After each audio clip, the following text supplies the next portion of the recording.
नमस्कार, मैं अंकित सिंह हूं और आप देख रहे हैं किसान तक। और आज हम बात करेंगे मछली पालन से।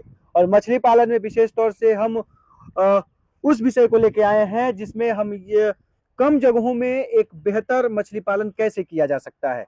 अगर यूं कहें तो एक बीघे में या एक बीघे से कम भी जमीन जिन किसानों के पास है वो किस तरह से मछली पालन करके कमाई कर सकते हैं और उसके लिए क्या उन्हें करना पड़ेगा, कितना एरिया का सिलेक्शन करना होगा तालाब के लिए, और भी क्या कुछ करना होगा। और साथ ही साथ मछली के अलावा वो बागवानी से जुड़े हुए खेती और तमाम तरह कैसे कर सकते हैं एक ही जगह। तो सबसे बड़ी इस पूरे वीडियो में जानकारी यही है कि अगर आपके पास एक बीघा भी या यूं कहें कि 20 से 22 कट्ठा भी जमीन है या उससे कम भी जमीन है तो भी आप एक बेहतरीन तरीके से मछली पालन कर सकते हैं। और उसके साथ ही और जो कुछ जमीनें आपकी बच भी जाएंगी। तो उसी मॉडल को समझने के लिए आए हैं और इसके लिए हम आए हैं पटना के ICAR पूर्वी अनुसंधान परिसर में। और हमारे साथ जो आज ये जानकारी और जो पूरी जानकारी साझा करेंगे वो है डॉक्टर विवेकानंद भारती सर। और सर से समझेंगे सर, जिस तरह से जमीनों का शहरी विकास के नाम पे, तमाम चीजों के नाम पे जमीनों के दायरे, खेती योग्य जमीनें कम होती जा रही हैं और लोगों की जमीनें कम होती जा रही हैं। और बिहार जैसे राज्य में बहुत ही छोटे छोटे किसान हैं, किन्हीं के पास एक बीघा जमीन है, किन के पास कट्ठा में जमीन है, 5 कट्ठा 7 कट्ठा जमीन है। तो वैसे किसानों के लिए क्या कुछ मॉडल आप बताने वाले हैं कि जिससे वो कम जगहों में मछली उत्पादन के साथ और भी फसलें कर सके और जो एक नॉर्मल खेती करते हैं उससे वो अच्छी कमाई कर सकते हैं। सबसे पहले मैं आपके किसान और अपने किसान दर्शकों को नमस्कार करता हूं। और हमारा जमीन सिकुड़ते जा रहा है और किसानों को प्रॉब्लम हो रहा है क्या कि खेती कैसे करें, आगे से हम लोग खेती करें कैसे करें और मुनाफा कैसे किसानों के बढ़ाएं। तो इसके लिए बहुत सा तकनीक है, मछली पालन से रिलेटेड बहुत सा है। सबसे पहले मैं बताऊंगा कि किसान अकेले मतलब वो जो है सिर्फ मछली पालन नहीं करें, मछली पालन के साथ साथ इंटीग्रेटेड खेती करें। मतलब मछली पालन के साथ साथ खेती के विभिन्न अवयव को उसमें जोड़ें। जैसे हमारे यहाँ देखिए एक मॉडल है यहाँ कि मछली पालन यहाँ हम लोग कर रहे हैं। बगल में देखिए कि पपीता का लगाया हुआ है, फिर बगल में देखिए कि अमरूद का लगाया हुआ है, केला का लगाया हुआ है, और दूसरी तरफ देखेंगे कि हम मैंगो भी लगा सकते हैं, छोटा है ना। तो इस तरह का हम लोग कर सकते हैं।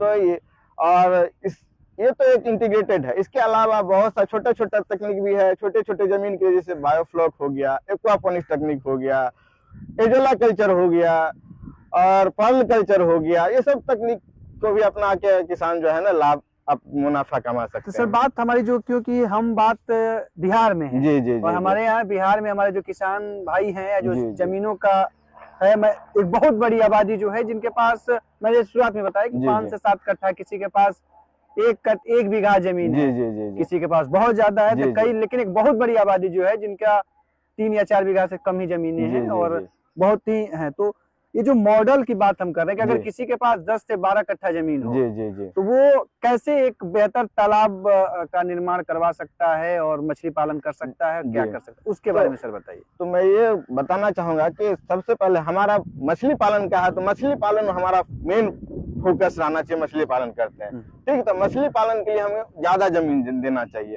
और कितना जमीन ज्यादा देना चाहिए, तो आपके पास 10 कट्ठा है तो लगभग 8 कट्ठा तक जो है आप जो है तालाब खुदवा लीजिए, चारों बगल आप। उसके बाद 2 कट्ठा में बंद बनवा लीजिए। बंद के बाद ना आप बंद पर जो है 2 मीटर के जगह पर पपीता लगा दीजिए, बनाना लगा दीजिए। तो चारों बगल आपका ये फ्रूट प्लांट जो है कम छाया वाला प्लांट लग जाएगा, जिससे आपको फायदा। तो सर ये इस मॉडल की बात करें तो ये क्या है, कितने एरिया में है और इसको कैसे अगर इसको इस मॉडल को हम अगर बात करें जो बताए दिखाए। हाँ, तो ये जो है हमारा जो है ये 8 कट्ठा में है, टोटल एरिया में है, ठीक है। ये जितना तालाब आप देख रहे हैं सीमा, ये पहला वाला टोटल जो है पहला जो 8 कट्ठा में है, 8 कट्ठा में 6 कट्ठा लगभग हमारा जो है तालाब बना हुआ है और 2 कट्ठा में जो हमारा चारों बगल बंद वाला एरिया है जिस पर हम लोग बागवानी लगाए हुए। तो सर इसमें 6 कट्ठा में तो मतलब अगर स्क्वायर फीट या इस तरह से समझा जाए तो कितने बाई कितने करवाना चाहिए, चौड़ाई क्या होना चाहिए, लंबाई क्या हो, गहराई क्या हो? देखिए तालाब बनाने में ना जो है ना चौड़ाई लंबाई का ज्यादा ध्यान देना चाहिए। अगर 8 कट्ठे की बात की, अगर जो 6 कट्ठा में जो आपने ये डेवलप किया गया तो इसको क्या किस तरह से डिवाइड करें? तो इसमें 40 मीटर जो है लंबा हो गया हमारा, 25 मीटर हमारा जो हो गया चौड़ाई हो गया। चौड़ाई कम होने से हमारे ना हार्वेस्ट करने में, जाल चलाने में बहुत अच्छा होता है कि हमारा कम लंबा वाला जो जाल जो है ना उसमें चल सकता है। जी सर। तो ठीक है, चौड़ाई काम है, पोंड बनाने के वक्त चौड़ाई काम है, गहराई विशेष क्या होनी ध्यान चाहिए देना। सर? गहराई जो है मैक्सिमम जो है 3 मीटर तक गहराई होना चाहिए, ठीक है। 2 से 3 मीटर गहरा है तो इसमें ना 3 तरह के मछली को पालन कर सकते हैं, कतला, रोहू, मृगल हो गया। तो इसमें कतला, रोहू, मृगल के लिए जैसे 3 बताया तो इसका रेशियो होना चाहिए 4:3:3 होना चाहिए। अगर साधारण शब्दों में बताएं तो मतलब हम साधारण शब्दों में ये बताना चाहते हैं, मान लेते हैं 1000 मछली को हम लोग स्टॉक इसमें कर रहे हैं, ठीक है। तो इसमें ना कतला, रोहू, मृगल 3 स्पीसीज के बारे में बताया, तो हम 400 जो है मछली को हम लोग रखेंगे, इसमें कतला को रखेंगे जो सरफेस पर रहता है, उसके बाद 300 मछली को रखेंगे, रोहू को रखेंगे जो कॉलम में रहता है, फिर सबसे नीचे जो रहता है मृगल रहता है उसको भी हम लोग 300 में तो सर रखेंगे। अगर इतना है करीब करीब ये पूरा अगर जो है आपने एक एरिया बताया कि 6 कट्ठा का है, 40 मीटर और 25 मीटर, तो 40 से 25 मीटर में कितने मछलियां मतलब डाली जा सकती है अंदाजन? अंदाजन नहीं, सही एक्यूरेट में बता रहा हूँ कि 1000 मछली को रख सकते हैं, 1000 मछली। क्योंकि हमारा एक सिंपल सा फार्मर की हम लोग सिंपल सा बताते हैं कि 1 मीटर स्क्वायर लंबा में एक मछली को रखेंगे, ठीक है। तो 25 × 40 तो 1000 हो गया, तो टोटल 1000 हो गया। 1000 मछली को इसमें रख सकते हैं। तो सर इनका किस तरह से रहेगा? हमारे किसान भाई, चूंकि मई का अब गर्मी का महीना आ रहा है और इस समय तालाब वालाब की खुदाई भी बड़ी तेजी से की जाती है, तो तेजी से की जाती है। तो ये मैं समझना चाहूंगा कि इसमें कितना वो रखें, माफी, कितना उन्हें खर्च आ सकता है इतने एरिया का अगर वो करते हैं तो तालाब में? देखिए खर्च तो है क्या, ये मिट्टी पर डिपेंड करता है कि इस तरह का पुराना तालाब है तो उसमें तो आपको सिर्फ इनपुट ही लगाना पड़ेगा। तालाब बनाने की बात है कि मान लीजिए कि कोई सोच रहा है कि मेरे पास 8 एकड़ 10 कट्ठा है और इस वीडियो को देखने के बाद उन्होंने तय किया कि भाई चलो हम 8 कट्ठा में इस तरह का करेंगे जी, तो कितना उत्पादन होगा, क्या खर्च आएगा, क्या कुछ उनको विशेष करने की जरूरत है, वो थोड़ा हमें। हाँ, खर्च जो होता है देखिए ज्यादातर खर्च हमारा होता है ना खाना में खर्च होता है ज्यादातर। तालाब खुदाई में क्या लगे? तालाब की खुदाई में जो है ये तो जगह जगह पर डिपेंड करता है। तब एक एवरेज अगर 10,000 20,000 मतलब एक तरह जिस तरह से आपने डेवलप किया गया है इसको, जिस तरह से सुंदर बड़ा अच्छा बनाया गया है, तो उसके अनुसार अगर करें तो लगाने के लिए अमरूद या तमाम तरह लगाएं तो किस तरह का है, कब पेड़ लगाएं?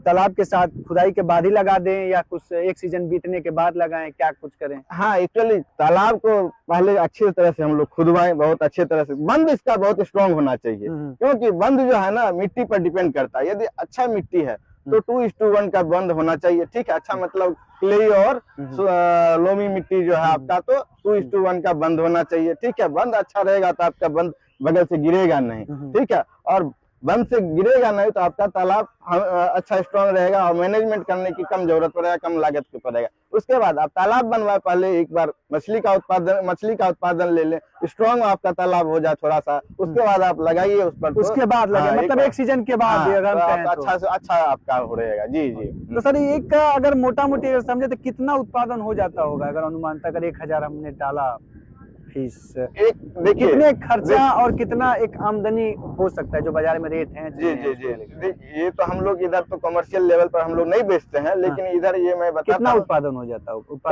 उत्पादन का जो है ना 4 टन पर हेक्टेयर हो जाता है, ठीक। तो आपका 4 टन तो 0.4 टन हो गया आपका, इसमें उत्पादन हो जाएगा, ठीक है। हाँ, तो उसका आप मार्केट वैल्यू आप लगा लीजिए कितना हो गया। आप 200 रुपये केजी के हिसाब से बेच रहे हैं तो 0.4 टन आपका हो गया, 200 रुपीज पर केजी के हिसाब से एवरेज बेचेंगे तो आप लगा लीजिए कितना हो गया, है ना। उसके बाद इनपुट कॉस्ट जो है ना आपका 60 से 70% आपको मत्स्य पालन में आपको लग जाएगा, ठीक है। एक तरह से सर हम ये समझ रहे हैं कि अगर 8 कट्ठा में कोई खेती करता, जी जी जी, परंपरागत खेती या सब्जी किसी तरह का, तो वो उससे कहीं ज्यादा इसमें इस तरह के अगर मछली पालन हो करे तो शायद हमें लगता है कि उसको ज्यादा इनकम हो जाएगा अगर अगर जोड़ा जाए। इनकम होगा क्योंकि मैंने बताया क्या कि 0.4 टन जो है इससे आपको आमदनी होगा। 200 रुपये की दर से आप बेच रहे हैं, तो मैं सिर्फ मछली के बारे में सिर्फ बताया। आप बागवानी जो देख रहे हैं 2 मीटर पर जो बागवानी जो लगा है उसका हम अलग से हमको इनकम होगा, तो आप ज्यादा इनकम ले सकते हैं इसमें, है ना। खेती के अलावा, मछली के अलावा आप बागवानी से ज्यादा बागवानी से भी इनकम हो सकता है इसमें फार्मर को। तो मतलब क्या कहते हैं क्या कि बंद का ऐसे यूटिलाइज नहीं होता है, तो आम के आम गुठली के दाम इसमें फार्मर को मिल सकता है। तो ये एक तरह का है एक हाँ, हाँ। एग्जाम्पल अगर जी, हम कर सकते जी। हैं तो तालाब की खुदाई कब किया जाए? अगर हमारे कोई किसान भाई देख रहे हैं और उनके इंतजार हो कि आपने बता दिया अब खुदाई कब किया जी, खुदाई जो है ना अभी के गर्मी का सीजन है, बरसात के पहले खुदाई पूरा कर ले तो अच्छा रहेगा आपको, ठीक है। तो बरसात के पहले खुदाई कर ले। जमीन की खुदाई से पहले जमीन की कुछ जांच पड़ताल ऐसा कुछ मिट्टी, हाँ देखिए मिट्टी जो है ना हमारा लोमी क्लेई लोमी होगा तो बहुत अच्छा होगा, क्योंकि सैंडी होगा ना सीपेज का ज्यादा प्रॉब्लम हो जाएगा। सीपेज तो बलुआही मिट्टी के लिए ना ये थोड़ा प्रॉब्लम हो जाता है। बलुआही मिट्टी में समस्याएं हैं, सीपेज का प्रॉब्लम, वाटर हमेशा आपको भरना पड़ेगा, ठीक है। तो इसमें ज्यादा कॉस्ट आ जाएगा। तो यह बलुआही मिट्टी है, मान लेते हैं वहाँ बलुआही मिट्टी अगर किसान करना चाहते हैं तो क्या करेंगे, है ना। तो क्या इंटीग्रेटेड कीजिए, उसमें कुछ दिन तक सीपेज का प्रॉब्लम होगा। इंटीग्रेटेड के बाद अपने आप को 1-2 क्रॉप लेने के बाद आपका ना जो है मिट्टी जो है ना सीपेज की समस्या कम हो जाएगी और ये एक्वाकल्चर का जो है ना लाभ लेंगे। बहुत धन्यवाद आपका किसान तक में इतना समय देने के लिए। तो ये देखिए जानकारी है कम जगह में अधिक उत्पादन की। हम ये नहीं कहते हैं कि परंपरागत खेती से सही नहीं है, धान या अन्य सब्जी की खेती सही नहीं है, लेकिन मछली पालन भी एक आय का बहुत बड़ा माध्यम है ग्रामीण क्षेत्रों के लिए, और वो भी तब उन किसानों के लिए भी यह एक बेहतर विकल्प बन जाएगा जिनके पास सीमित जमीनें हैं। और बिहार जैसे राज्य में एक बहुत बड़ी आबादी है जिनके पास जो है बहुत ही कम जमीनें हैं, जिनमें से कई किसानों के पास 7 से 8 कट्ठा 10 कट्ठा जमीनें होती हैं। वैसे किसानों के लिए ये एक बहुत ही बेहतर मॉडल है, या वैसे लोगों के लिए जिनके पास जमीनें 7 से 8 कट्ठा खाली है, किसी काम का नहीं है, उसका उपयोग नहीं कर पा रहे हैं, वैसे लोग भी अब इस तरह के मॉडल से एक अच्छा खासा कमाई कर सकते हैं। जैसा सर ने बताया करीब 400 केजी के आसपास एक उत्पादन जो हम बताया जा रहा है। जी। तो 400 केजी के आसपास उत्पादन हो सकता है, एक एवरेज है, कम ज्यादा भी हो सकता है। आप जैसा किस तरह से कर रहे हैं, शरीर मछली की संरचना किस तरह से तैयार, शरीर किस तरह से विकसित हो रहा है, तमाम चीजों पे निर्भर करता है। लेकिन एक जो औसत एक बताया जा रहा है कि तीनों जो ब्रीड की जो किस्म की मछलियां आप जब डालेंगे उसमें तो 400 केजी के आसपास होगा। तो 200 रुपया 150 रुपये के आसपास बाजार में बिकता है। तो आप एक अनुमान लगा लीजिए कि आपको कितनी कमाई मछली से हो सकती है। इसके साथ ही आप साइड में पपीता लगा सकते हैं, अमरूद का है, केला लगा सकते हैं, या सहजन है, सहजन भी लगा सकते हैं। तो कई तरह की इस तरह जो महंगी फल हैं, जो सब्जियां हैं, उनको भी लगा के आप अलग से कमाई कर सकते हैं। तो ये थी जानकारी आपको बताने का प्रयास था कि अब कम जगहों में भी बेहतर मछली पालन कैसे कर सकते हैं और उसके लिए क्या कुछ जो है गुणागणित है वो क्या है, वो सब बताने का प्रयास किया। उम्मीद करते हैं वीडियो आपके लिए आपको काफी कुछ मछली के सेक्टर में मछली पालन को लेकर अगर सोच रहे हैं तो इसमें बहुत कुछ जानकारियां दिया होगा। और भी तमाम तरह की जानकारियों के लिए आप देखते रहिए किसान तक। नमस्कार। अगर ये वीडियो आपको पसंद आया है तो इसे लाइक जरूर करें। अगर चैनल अभी तक सब्सक्राइब नहीं किया है तो कर लें और नोटिफिकेशन पाने के लिए बेल आइकन भी दबा दें।